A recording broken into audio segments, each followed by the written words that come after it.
Have you ever felt betrayed by the very people you loved the most? Abandoned, sold out, forgotten. They threw him in a pit, left him to die. But that wasn't the end. This is not just a story from the Bible.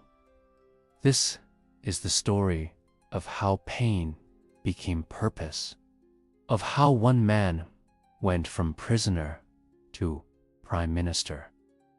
This is the story of Joseph.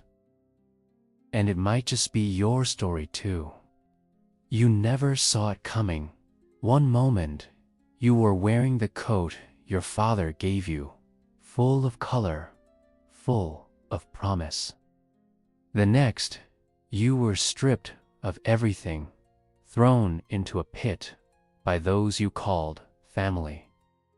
The betrayal stung deeper than the fall, and as they walked away laughing, you sat there, wondering what you did wrong, wondering if the dream was a curse, not a gift. But hear me, this pit, it won't be your grave. It's the first page of your testimony. You were sold, treated like property, taken to a land that didn't speak your language. But you worked, you learned, you served, and even in slavery, you rose. You kept your dignity when they tried to break you, because the greatness inside you couldn't be sold. Then came the lie. You did everything right. You resisted temptation. You stew on your values. And still, they locked you up. Forgotten in a prison meant to silence purpose. But purpose doesn't die in the dark. It develops. While others slept, you interpreted dreams. While others gave up, you prepared for a throne.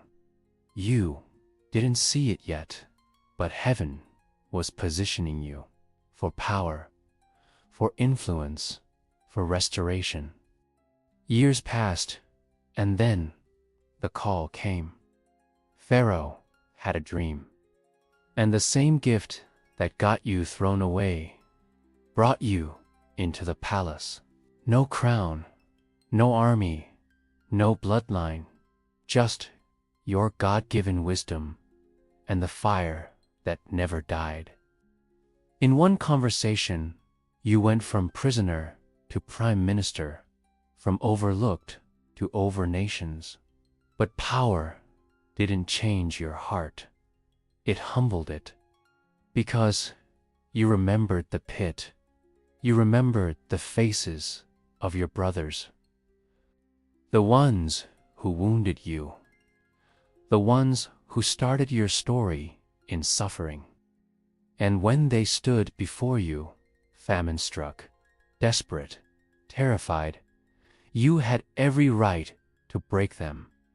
But instead, you forgave them. You said, what you meant for evil, God meant for good, because you had seen the full picture. And you realized something powerful. The pain didn't stop the promise. The pit didn't cancel the palace. It prepared you for it. You didn't become great in spite of the struggle. You became great because of it. Note to my past self, when they break you, don't break. When they forget you, don't forget your vision. When they lie on your name, keep walking in truth. You're not buried, you're being planted, and the roots that grow in the darkness will carry you to the light. The boy in the pit will become the man in the palace. So hold on, forgive boldly, lead humbly. Because you were born for more than survival. You were born to bring healing. You were born to rule with love. The betrayal was the beginning. The palace was the promise. You are Joseph,